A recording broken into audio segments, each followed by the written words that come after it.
little concerning.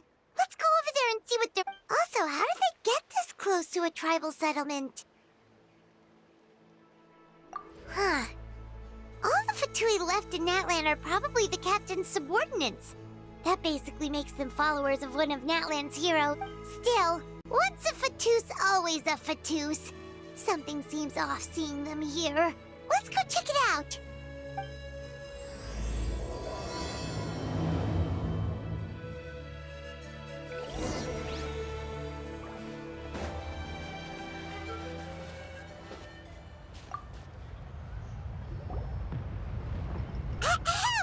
What are you guys doing here?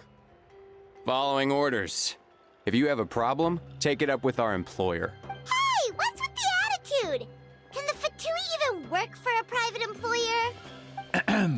This is Grudok. I hired him to be my bodyguard in Natlan. As you can see, he's not the sociable type. I'm sorry for any offense. My original plan was to hire someone from the local tribes, but a priest recommended Grudok and his squad. I was told they were capable fighters and had the time to spare, so they fit the bill. It seems like the Fatui's reputation in Natlan is quite positive.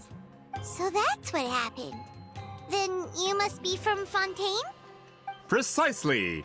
Montluçon, at your service. I work in the publication business. And you two...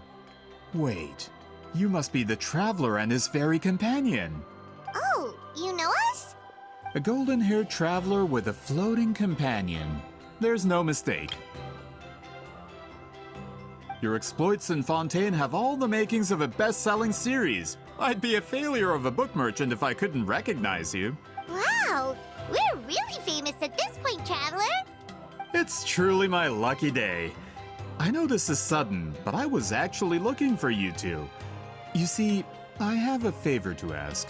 So, you chased us all the way to Natlan?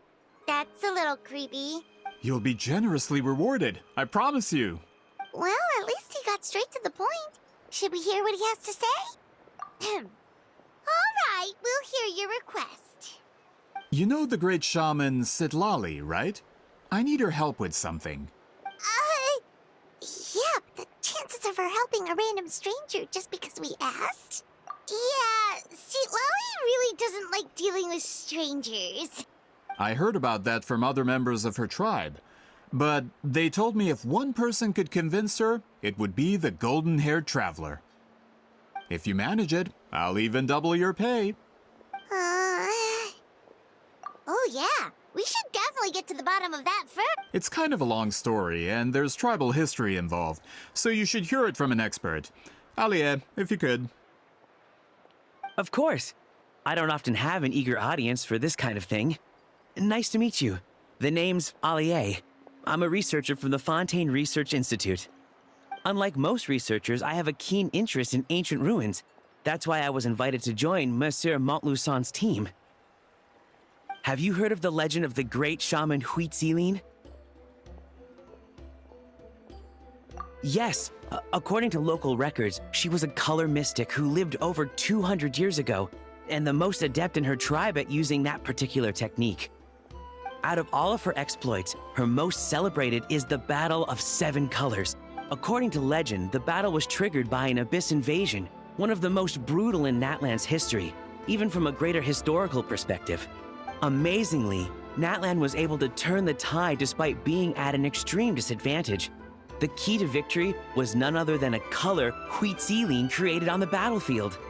The color was extraordinary, illusory in appearance while also seeming to possess physical form. Legend has it that Huitzilin used the color to construct a magnificent maze on the battlefield and trap all the enemies inside. This allowed her allies to launch a counterattack and ultimately secure victory. Anyway, that's the gist of it. We don't want to take up too much of your time. That story is the reason I came to Natlan. I often publish books about the history of other nations. They always end up faring well on the market. When I heard this story for the first time, I wanted to include it in my next collection, but historical records about Natlan aren't very detailed. We haven't been able to determine where the battle took place, or find any definitive evidence that it occurred at all. Even within the Masters of the Night Wind, people dispute the legitimacy of the story. Some believe it to be a myth. If that were the case, the story would not be fit for publication. But if you're just including it in a story collection, why does it matter if it never happened?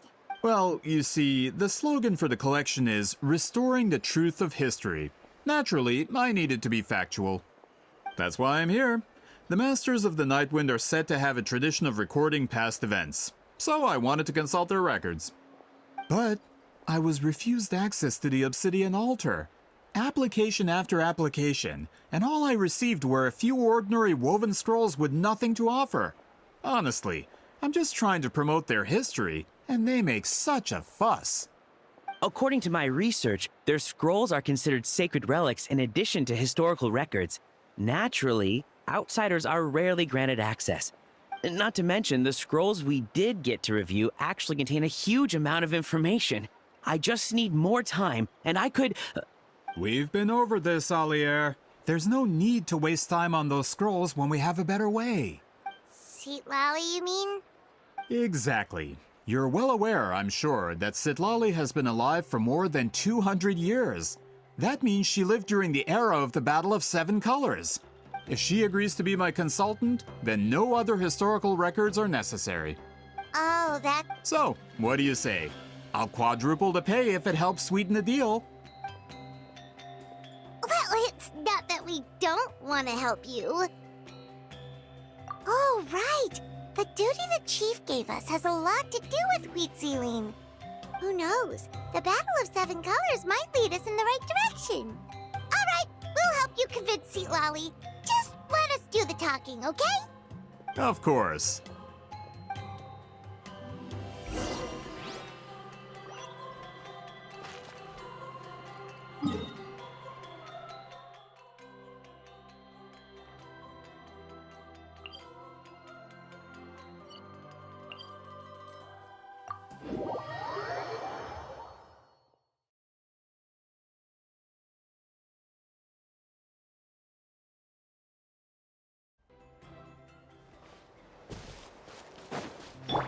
Let's ride!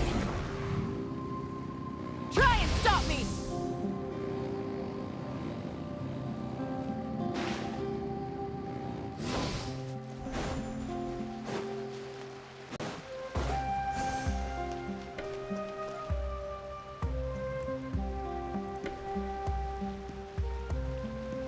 So, this is where the great shaman lives? A bit far from civilization, isn't it? I hope the person who pointed us in this direction wasn't mistaken. For someone like Citlali, it actually makes a lot of sense. Is this graffiti her work too? I wonder if it's a cultural practice.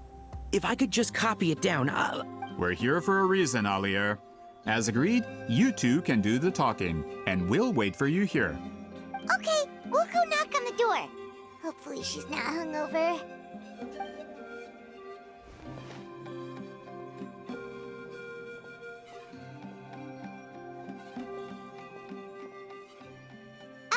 Citlali? Are you there? We need your help with something! Oh, no response. Maybe she's not home. Oh, Granny Eatsley? Are you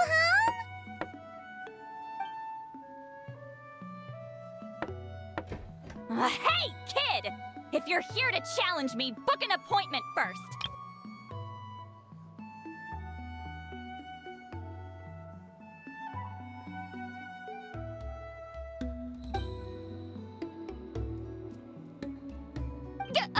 Traveler!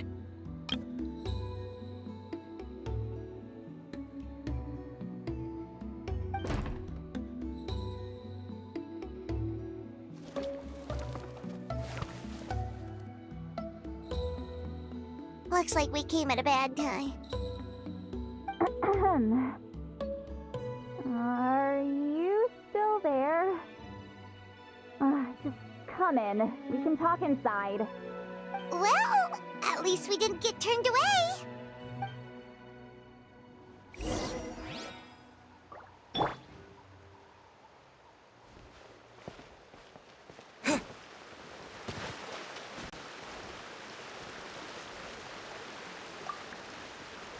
A great shaman who has lived for hundreds of years. If she agrees to help us, there are so many things we could research. Alier, as the provider of your research funding, I suggest you focus on our current mission. It's very important to me. Sorry, maybe if we get a chance in the future. We'll cross that bridge when we come to it.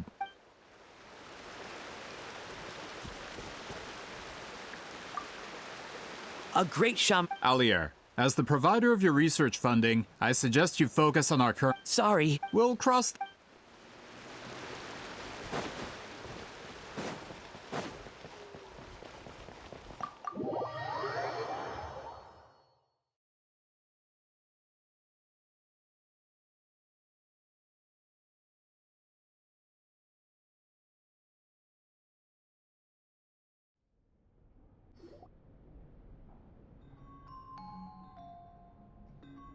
Huh. So this is where Citlali lives. I didn't have time to fully clean up the place. Complain if you want. Menial housework means nothing to a great shaman like myself.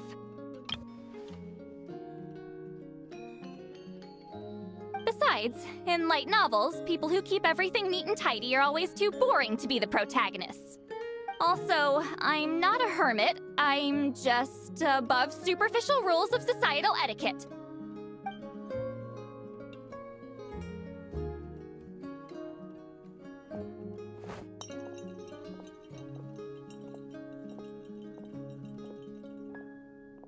She sure does care a lot about what we think of her. Oh, and that spell I used to transfer my senses to you, you're not still, experiencing the side effects, are you? It's my duty as a great shaman to check that kind of thing.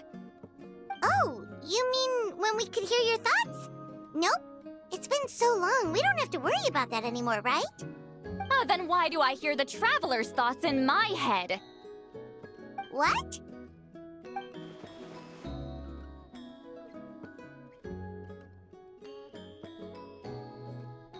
I can still hear you, you know. Don't bother. I'll find a way to fix it. First you hear my thoughts, now I'm hearing your thoughts. It was just a simple spell. I use it on you, and now it's on the Fritz. Forget it. Just tell me why you're here. Well, someone asked us to ask you to be their consultant. They have questions about the history of Natlan. So they asked the hero of Natlan to put in a good word? Sounds like they know I don't usually trouble myself with other people's problems. The pay is really good.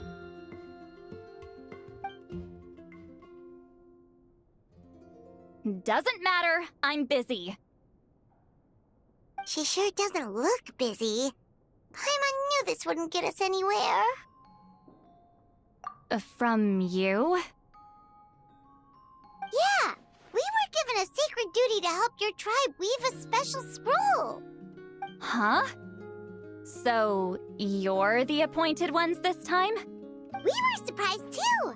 After all, we have no idea how to weave a scroll like that.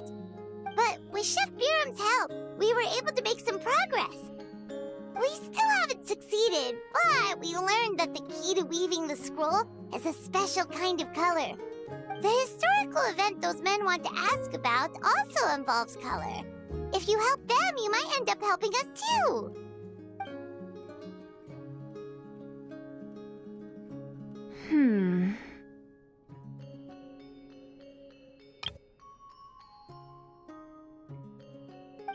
She's giving us that face again.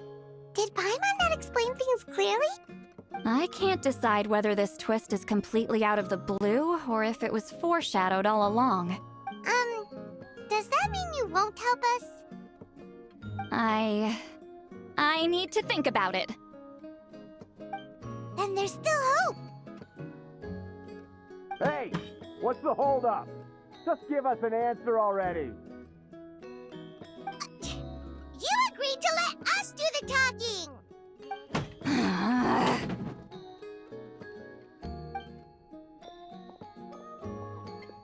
Citlali!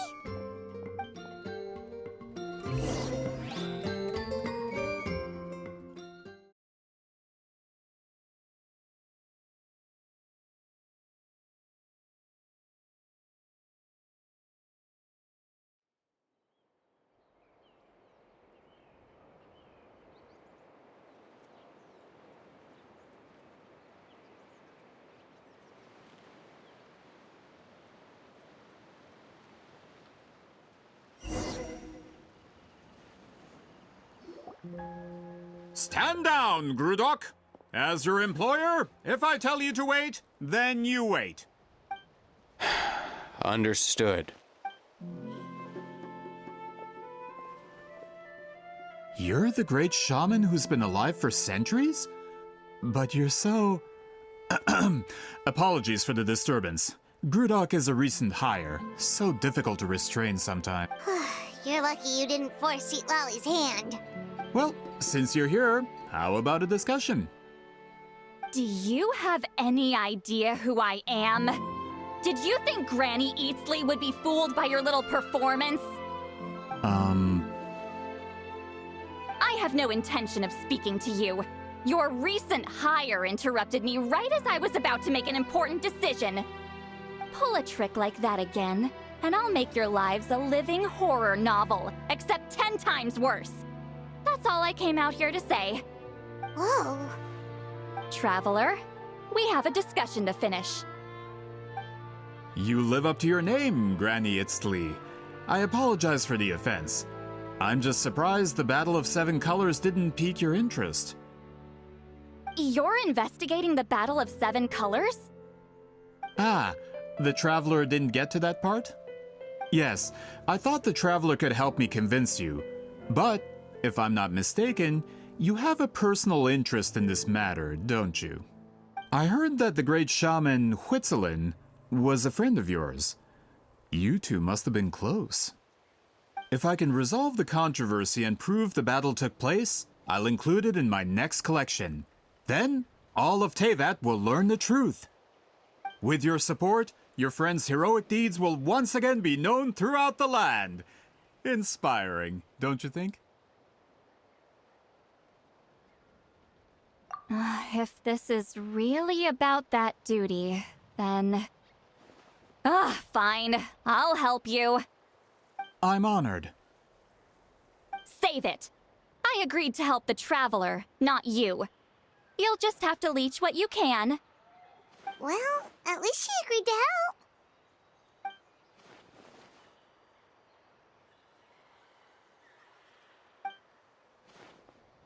Who are you calling heartless? Not a problem. I always plan to work with the Traveler. So, did you directly experience any events of the battle? Do you have any idea where it took place? Can you think of any relics we could use to prove it? Talk at me, why don't you? Fine. No, no, and no. I did live during the same era as her, but that doesn't mean we experienced the same events. I've lived a long time, but I'm not a walking encyclopedia. You decide the angle of your investigation, and I'll provide answers if I'm familiar with the subject. All right. Even if you didn't witness the battle yourself, you still lived through that era. Your insights are very valuable. Alier, you had an idea about where to start, yes? Oh, well, my plan was to consult the members of the tribe in charge of recording history. Then, let's start there. Traveler, what do you say to officially working together? After all, it appears I can only get Miss Citlali's help through you.